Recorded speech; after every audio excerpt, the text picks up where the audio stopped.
तो पिछली वाली वीडियो में हमने प्रूफ कर दिया था ये सेक्शन फार्मूला में इंटरनल डिवीजन क्या होगा और एक्सटर्नल डिवीजन क्या होगा। तो आज के वीडियो में हम उसी फार्मूला टाइप का, उसी फार्मूला बेस का कुछ क्वेश्चंस करवा देता हूँ और फिर आगे भी जो चैप्टर बेस का जो क्वेश्चंस होगा, एग्जांपल्स होगा, मैं उसे भी करवा दूंगा। और जब आप इतना कर लेते हो तो आपसे 7.2 एक्सरसाइज पूर्णतः या कम्प्लीटली बनेगा। तो ध्यान दीजिए, यहाँ पर क्वेश्चन है कि यदि ए का निर्देशांक 2, 3 है और बी का निर्देशांक 6,5 है और बिंदु P ए बी को मिलाने वाली रेखा को 2 और 3 के रूप में आंतरिकता विभाजित करता है। 2 और 3 के रूप में आंतरिकता विभाजित करता है। तो बिंदु P का एक्स निर्देशांक क्या है, बिंदु P का वाई निर्देशांक क्या है। एक बार और सुन लीजिए क्वेश्चन क्या कह रहा है। यदि A 2,3 और B 6,5 को मिलाने वाली रेखा को एक बिंदु P 2 और 3 के अनुपात में आंतरिकता विभाजित करता है तो बिंदु P का एक्स निर्देशांक क्या है और वाई निर्देशांक क्या है। ठीक है, तो आपको लिखना पड़ता है कि दिया गया है बिंदु A का निर्देशांक 2, 3 और बिंदु B का निर्देशांक 6,5 और M1 ratio M2 equal to 3। लिखिए इतना। अगर सब्जेक्टिव में पूछे तो, अगर ऑब्जेक्टिव में पूछे तो आपको डायरेक्टली सॉल्व कर देना है। बिंदु A का एक्स निर्देशांक, बिंदु A का निर्देशांक ना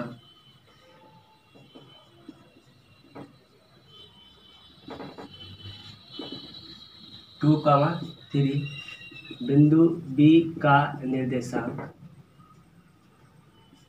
6,5 और M1 रेशियो M2, M1 का मान 2 है, M2 का मान 3 है। ठीक है, ये सब आपको दिया हुआ है।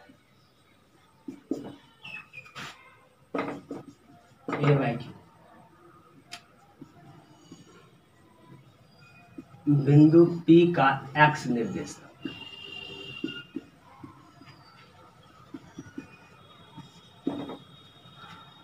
M1 x2 M2 x1 bye M1 plus M2।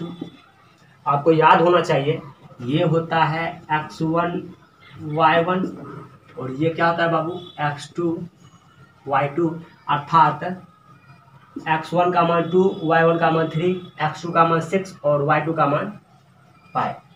अब क्या कीजिए, आप इस पर टोटल का टोटल जो भी मान है उसको रख दीजिए। बताइए M1 का मान क्या है बाबू 2 है और x2 का क्या है 6 है, प्लस M2 का क्या है बाबू 3 है और x1 का क्या है 2 है, बाय M1 प्लस M2 यानी 2 प्लस 3, 12 प्लस 6 बाय 5 यानी आ गया ये 18/5।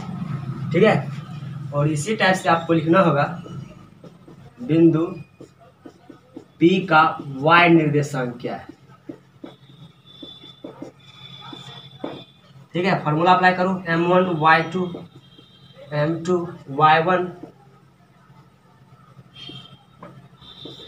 Bye M1 plus M।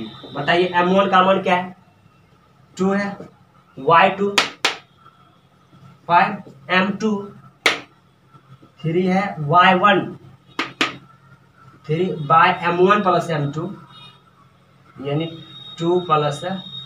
आप देख सकते हैं 10, 9, 19/5।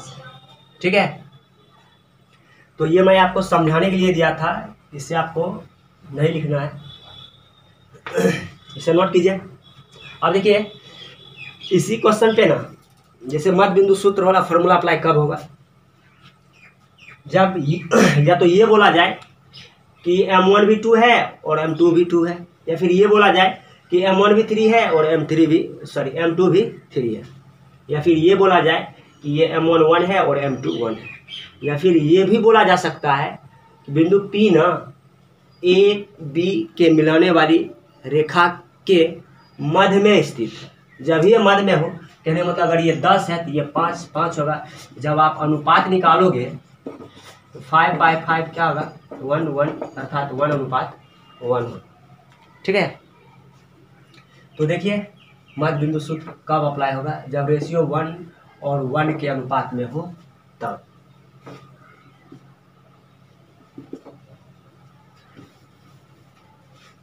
तो आपको केवल अब मान अप्लाई कर देना है। यहाँ भी चेंजिंग होगा x1 प्लस x2/2 और यहाँ भी चेंजिंग होगा। पहले मान रख दो, बताओ x1 प्लस x2/2 क्या होगा 2 प्लस 6/2 8/2 इक्वल टू क्या होगा 4।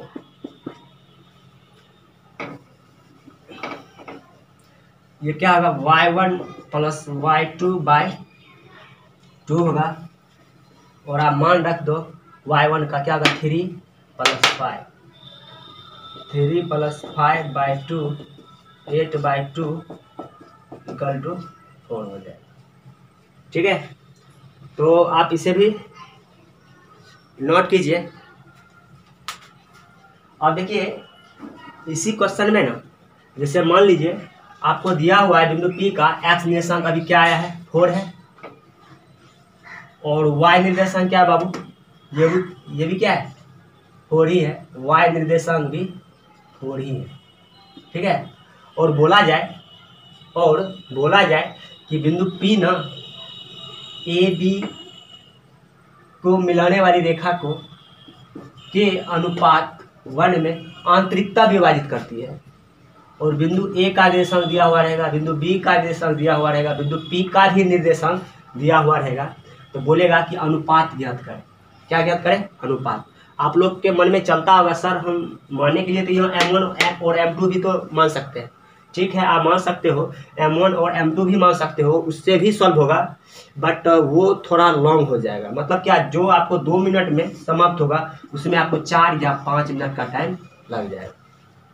तो बेटर रहेगा आप k और 1 को मानो, क्योंकि देखो k और 1 में ना, तो 1 तो पता ही है रेशियो 1 है अंकी मान, केवल आपको k मानना पड़ता है, केवल k मानना पड़ता है। यदि आप M1 और M2 मानते हो तो आपको 2 अननोन चीज़ है, आपको दोनों निकालना पड़ेगा। ठीक है, तो क्वेश्चन एक बार और समझ लीजिए। दिया हुआ रहेगा यदि बिंदु A और B के मिलाने वाली रेखा को बिंदु P k और 1 के रूप में आंतरिकता विभाजित करती है तो अनुपात ज्ञात करें, अर्थात k अनुपात 1 क्या होगा, और आपको A P B का निर्देशांक दिया हुआ रहेगा। ठीक है,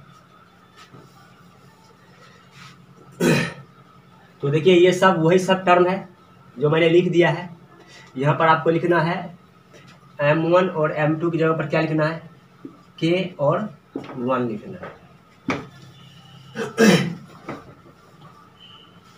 देखिए बिंदु P का x निर्देशांक क्या होगा बाबू M1, बताओ M1 की जगह पर क्या है k है, M1 x2 प्लस x1 याद करो, फॉर्मूला भी याद करो, अनुपात क्या है बाबू k अनुपात 1 है बाय k प्लस 1। ये तो रहने दीजिए।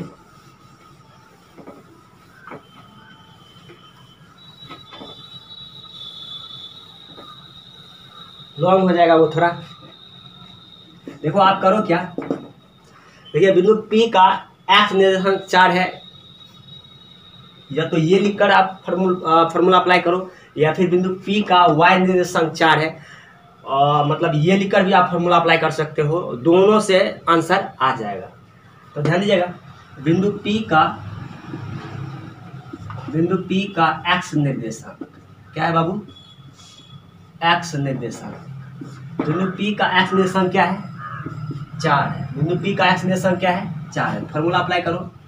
जब मैंने बोला था कि जब बिंदु P दिए गए रेखा को k और 1 के रूप में आंतरिकता विभाजित करती है तो उसका फॉर्मूला होता है kx2 plus x1 bye x1 ना, बराबर क्या है 4 है। अब आप मान पुटिंग एडिंग करो, आंसर आ जाएगा, अर्थात अनुपात आ जाएगा।